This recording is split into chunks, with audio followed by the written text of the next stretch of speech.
One of the biggest issues of our time, undoubtedly, is net neutrality. I mean, grassroots activists have been fighting relentlessly to stop the likes of Comcast, Verizon, AT&T from killing the internet. Basically, they want to strip freedom away from the internet, and they want to be able to throttle bandwidth to websites they don't like and extort smaller businesses and tell them that if they want the traffic to flow freely to their website, well, they're going to have to pay a fee. So we're trying to stop this. And what's funny is we have this battle going on. Now it's been going on for months. And the mainstream media has been completely silent. Even the so-called liberal network, MSNBC, hasn't said much of anything about net neutrality. Now, at first, since they're the liberal network, the supposedly liberal network, that might seem odd, but it's only odd until you follow the money, because MSNBC's parent company, of course, is Comcast, which is one of the main companies lobbying to kill off net neutrality. So if you're wondering why the so-called liberal network is silent on one of the biggest political issues of our time, well, it's because MSNBC's parent company has a vested interest in destroying internet freedom. I mean, there's literally millions, potentially billions of dollars to be made here, not to mention their ability to censor content that they don't like. So MSNBC gains nothing from covering net neutrality, even if grassroots activists are currently fighting for it. But to my surprise, MSNBC actually featured a segment on net neutrality, and hey, guess what? At first, it was pretty good. I was really shocked. I was taken aback. But towards the end of said segment, I mean, it took a turn for the worse. It nearly made my head explode. It was so ridiculous. So they started out with a pretty solid segment explaining what net neutrality is, and then the hosts completely botched it. So let's take a look. Net neutrality says the internet needs to be just like electricity. Once you pay to get online, you can do whatever you want. Obviously, many companies and customers like net neutrality. The proponents of net neutrality are a wide bunch. A lot of internet activists who really care about the principles behind an open net, joined by a lot of companies that also care. Big tech companies like Amazon or Netflix don't want anyone to be restricted from accessing their products. And you don't want to have to pay more to get that access. But small companies also rely on net neutrality. The big entertainment companies like Netflix could afford to pay the internet service providers to get premier special access. The problem is for the little guys and the startups. If they can't afford to pay for special premier access and the user doesn't find it or finds that their content is very slow, then they're not going to succeed. So who doesn't support net neutrality? Well, the companies who provide the internet connection. Comcast, parent company of NBC Universal, is one of the top 3 internet providers in the U.S. The opponents of net neutrality are primarily internet service providers who argue that without being able to maximize the profits of providing internet service, they won't expand and improve and speed up the service. For their part, internet providers say they've always favored an open and free internet. What they oppose is increased government regulation. The real solution to net neutrality is competition. In the short term, however, most of us are stuck with 1 or 2 internet providers, and there isn't competition. Thus, net neutrality advocates are asking for protection from the government, at least for a while. So virtually nobody says that there shouldn't be any regulation of the internet or internet providers. I guess the argument for the internet providers is that they went and built this thing. They put the infrastructure in. They built the highway, and everybody else gets to use it for free.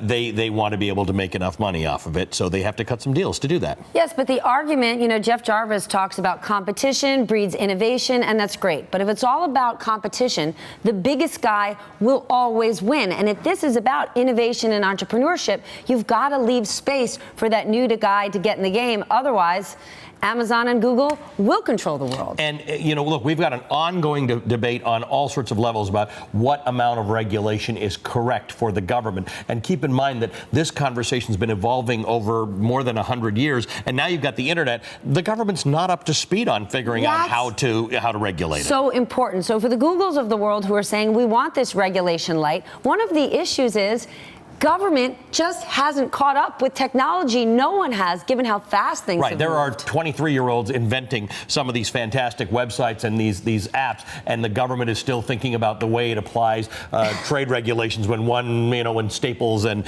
Office Depot want to merge. So it's complicated. It is important to remember this isn't entirely black and white. Generally speaking, even the internet providers say they're okay with a light touch in regulation, and their argument is that this entire internet has grown with relatively light touch regulation. Why do you want to throw more onto it? And the counter argument is the internet's really grown a lot. There are some issues. We need to regulate it. You've got to regulate it. Problems haven't come yet, but guess what? They always do. That conversation at the end of the clip there was atrocious. I don't know how else to describe it. I mean, I've probably never seen a more asinine conversation on the mainstream media in recent history. Because not only did it seem overly contrived, but they just completely misrepresented the issue, and they framed net neutrality, even after it was explained to them in the infographic. They represented net neutrality basically as the government regulating the internet, when that's not what it's about. We're not asking the government to regulate the internet. We're asking the government to regulate internet providers so that way they can't fuck up the internet. That's what this is about. And the host said, quote, "The government's not up to speed on figuring out how to regulate the internet, and one of the issues is government just hasn't caught up with technology." Do you even know what you're talking about? Do you even hear how you sound? Because at first, that same host who said that actually made a pretty cogent point about how, this is about winners and losers. And then she says that.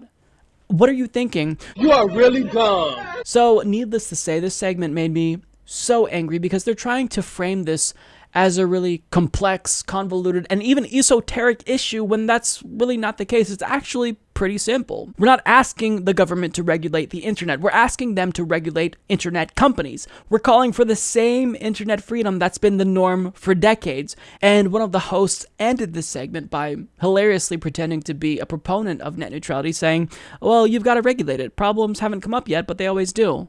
Oh, really? Is that so? Problems haven't come up yet? In 2014, Comcast tried to kill Netflix. They started throttling the bandwidth to Netflix so that way when you tried to watch a show, you just see this buffering symbol over and over to the point where, for me, myself, I literally gave up. I was trying to watch The Office because it's a fantastic show, and I just said, fuck it. Because they are clearly, something's wrong. At first I thought it was my internet, but clearly, upon learning, it was Comcast. So they tried to do that, and once Netflix paid them a fee, then all of a sudden, their bandwidth to Netflix is faster than ever. And furthermore, Verizon is already trying to push the legal limits of net neutrality because they are prioritizing their own video streaming service above the likes of Netflix and Hulu, because they're saying if you use our Verizon player and watch shows that way, then that's not going to count towards your data. But if you use Netflix, then that will go towards your data. So they're really trying to prioritize their own content. So we already know exactly what they're trying to do because they're doing it right now. They're trying to make it so that way they make more money over the internet's freedom. And that's not what we want. We want the internet to remain free and open. So this discussion was so ignorant, and I'd usually argue that with this level of ignorance, these two hosts are just misinformed, but they're not. They know exactly what they're doing. They're tools. They are tools for Comcast. They're bosses. So in the one rare instance where the mainstream media actually finally covered net neutrality, they completely botched it. But that was intentional. It's not as if they tried to do a good segment on net neutrality and then they messed it up. They knew what they were doing. They were shamelessly doing propaganda on behalf of the internet service providers, which, conspicuously enough, just so happens to own the network that they work for. So this was so frustrating because a lot of people now who are liberal, who watch MSNBC and think that, they have good intentions, are going to be misinformed about net neutrality when we need everyone on our side fighting because this affects everybody. Again, I've said this once, I'll say it again.